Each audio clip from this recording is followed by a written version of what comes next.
night away, hang out the whole next day, laughing, having fun.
ถือว่าคุ้มค่าเนาะที่ได้ย่างมาประมาณ2 ชั่วโมงขี่สลิง10 เส้นในที่สุดเราก็มาฮอดเฮือนต้นไม้ที่ใหญ่ที่สุดที่ป่าสงวนนำการเมืองห้วยทรายแข้งบ่อแก้วมาฮอดแล้วถือว่าโอ้บรรยากาศหิวใจขนาดเป็นการสากแบต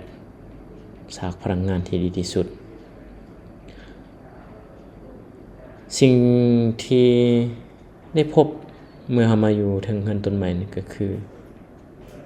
นอกจากธรรมชาติที่จะงามแบบบรรยายบ่ได้แล้วสิ่งที่มีความสุขที่สุดก็คือตัวเราเองได้อยู่กับตัวเองแล้วก็ซึมซับกับธรรมชาติ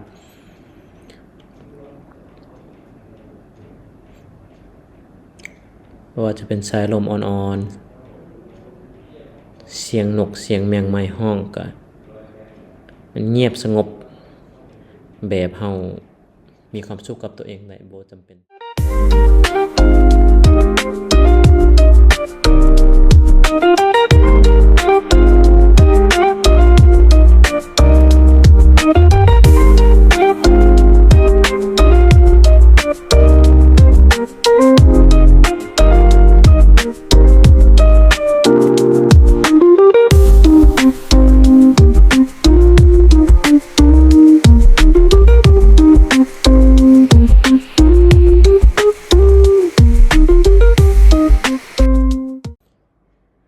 สุดท้ายแล้ววิวจะงามปานใดหรือว่าธรรมชาติจะงามปานใดมันขึ้นกับมุมมองในจิตใจของเฮาเนาะว่าเฮามันเปิดที่วางให้มันเท่าใด